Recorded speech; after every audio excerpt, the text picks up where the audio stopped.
Alright, my people, last book of the night. Today, last book of the night. Sorry, man, I wrote a note and I couldn't understand my English, and it took me like 5 to 10 minutes to decipher it. But it's fun because that's something I really want to talk about. There's a certain like feel behind that note. I wonder if I don't think I did it, but hey, all right. So let me recap what I talked about earlier or in the previous video. In the previous video, I was discussing straight up how when you change, you basically people see you differently. But the one thing I realized I'm not doing is because I'm still looking at the people the exact same way I looked at before, and I was hoping they would like accept my change. When in reality, I'm not looking at them in a different way in order to understand whether if they changed or not. So I kind of have been like limited in my own viewpoints by arrogantly trying to discuss this matter. I kind of like revealed the flaws in my technique and approach. It's the best way I could explain it in this like awkward way. But so hear me out. I talked about how when I change and how I change in the minds and eyes of people, how they also need to and deserve the attention from the new me in order for the new me to understand if they changed or not. But then hear me out. I've been recently noticing a lot of things. And by recently, I mean like over the past 2 years, every time I was very disappointed with a lot of people, but I still looked at them the exact same way. And I use disappointment because it's something that takes you out of yourself, right? Like anything negative kind of like pulls you out of yourself, while something positive kind of like puts you in a certain space that you need to engage with in order for things to change. 1 second, please. I'm back. So the difference between like something positive happening, when something positive happening, you kind of ride the flow. When something negative happens, you kind of like stop and assess and see what's going on and try to get out of it and all these kinds of things.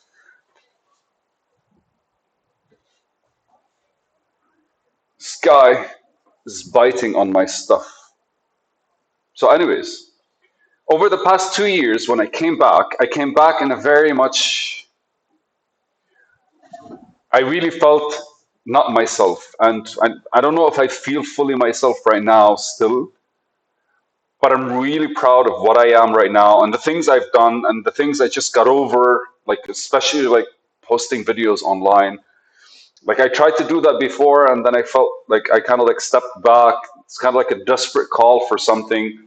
And the reality is back then, most of the things that I tried to do them having an image in my head and trying to portray it instead of building up to something that creates such an image. It's funny because like I'm speaking this way right now, and like 3 videos ago I was discussing ego being an egoist or being an egotist. The two differences between these things. And I see right now myself in that difference. I see myself in that kind of like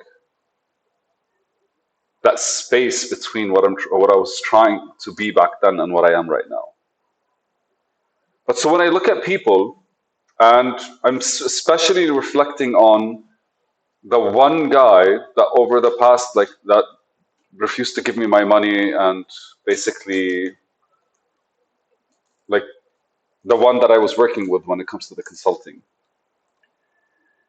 And in my head, I haven't seen him yet, but in my head, almost every single truth about his posture, the way he speaks, the way he interacts, I want to say physically, his appearance in my head has changed. And so I stopped at one point, I remember like a couple of weeks ago, and I looked at myself and I looked at how I'm feeling towards him and how his image is being distorted in my head. And I sat with myself and I tried to see if that's just my anger, my emotions, me, myself going through something, or is it just that I no longer looked up to him and respected him the way I did before? which allowed for me to see him a certain kind of way before. And now that it's no longer the case, he's reverting to a certain different image. In all honesty, it was a surreal transition for me. I really felt like something was going that was off with me. But I really did see how I came back to my own reality.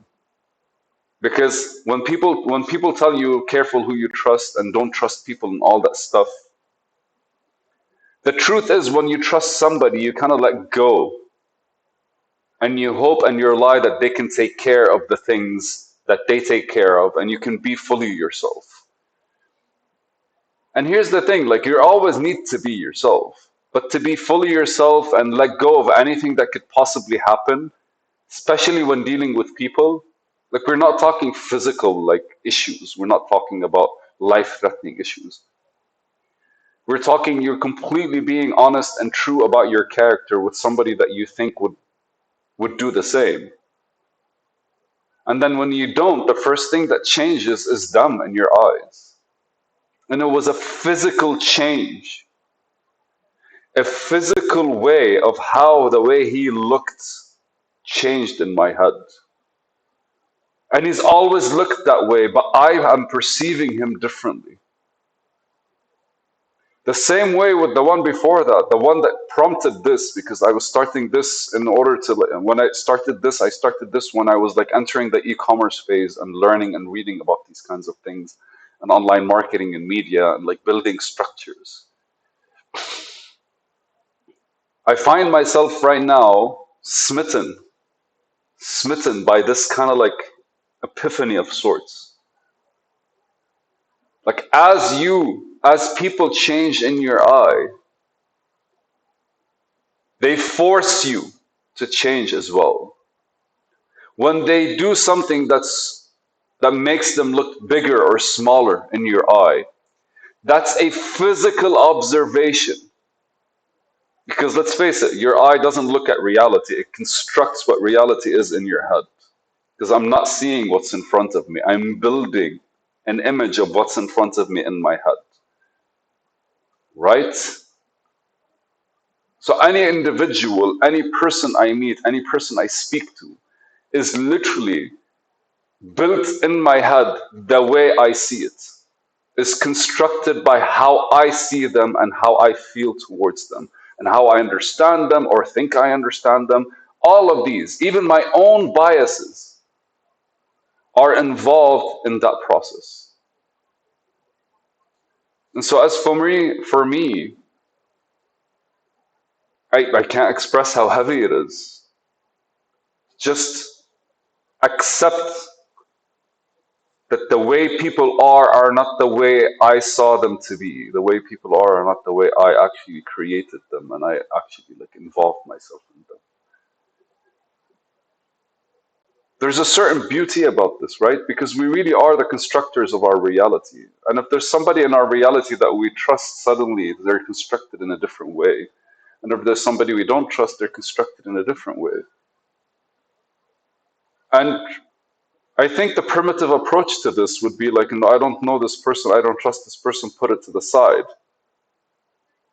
But the more aware and conscious approach to this, like I don't trust this person, this is his image. Instead of me not getting to know him because I don't trust him or her, I should get to know them. I should get to know them with awareness because I need to know what are the things that I'm instinctively not trusting in them. What are the things that are making them look a certain kind of way? What are the things that I'm actually trying to understand about myself through the people that are around me instead of omitting them to the side? Because when that is happening, then the people that I do know, when they change in perception, in my own perception, are they changing because I've changed or they've changed? They have changed. How do I know that?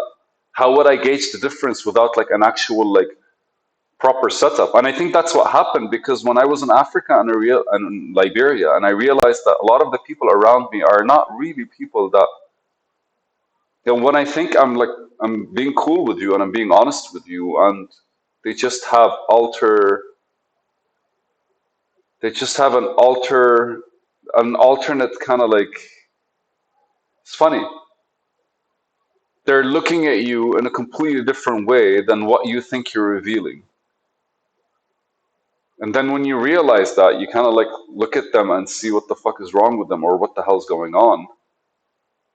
I think that's when you realize that you avoiding the reality and perceiving reality in a certain way, or the reality, like in you only isolating the reality you want instead of exploring it fully and all the things that are different, kind of limited your eyesight and limited your observational skills, and only allowed you to see the things that are basically things that you would want to see, while the things that you wouldn't want to see are things that are just omitted from it, which means they can get to you anytime and they can show up anytime the minute something happens. And the better way to do it is for you to be fully understanding of all the ups and downs, so that then when they show up from the beginning, you know how to deal with them, or you know what's showing up instead of just having it get thrown at you. And for me, it took me like 9 years and 10 months to get to know that, right? To get to see my surroundings in a more like, oof.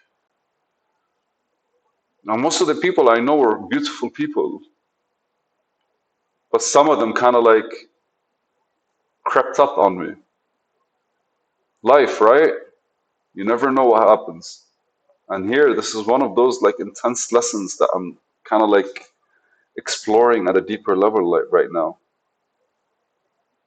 Not bad. Not bad at all. Thank you guys.